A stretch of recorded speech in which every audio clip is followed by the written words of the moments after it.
راهبران ولایت‌ها و شهر نایاب من را گوش کرده ایستادند، کدامی که در اینجا حضور دارند، کدامی که در جای کار و فعالیت خود. ما باید در عملی شدن این مقصدها به ظاهر پرستی راه ندهیم.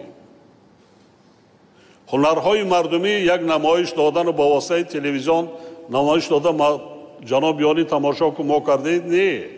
شما باید حسابات کنید در حدود نهایت چند صد هزار بانوان و مادران و دیگر جوانان و دیگر صاحب کسب و هنر شدند. هر یک فردی تاجیک باید یک هنر داشته باشد.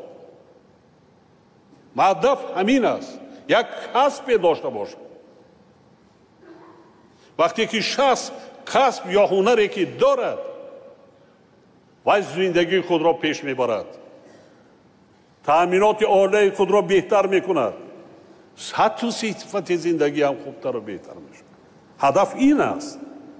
هدف آن نیست که مال و محصولات یک هنرمند به نمایش گذاریم به مرض و بعد گردی وی رقص و بازی کنیم که ما برنامه را اجرا کنیم. نه، حسابات بیتیم چقدر در حدود هر یک ده محل و ناحیه ولایت چقدر که شهروندان ما صاحب کسب صاحب هنر گردیدند، با جای کار تامین شدند.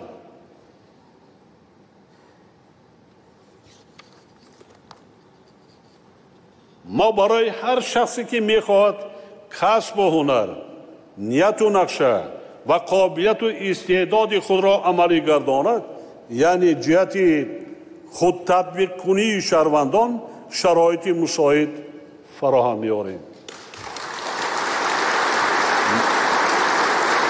ما هر عملی نیکی را که به شکرانه استقلالیت و آزادی و صاحب وطنی و صاحب دولتی انجام میدیم، برای خودمان، فرزندانمان، نسل‌های آینده امان، وطن عزیز و محبوبمان تاجیکستان میکنیم.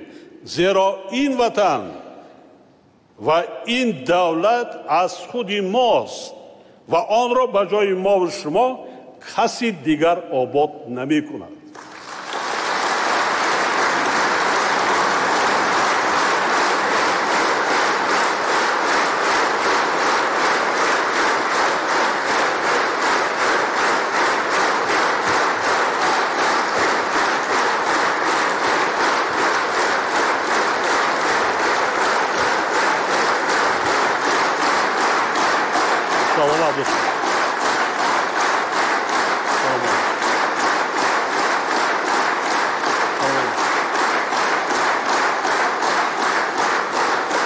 سلامت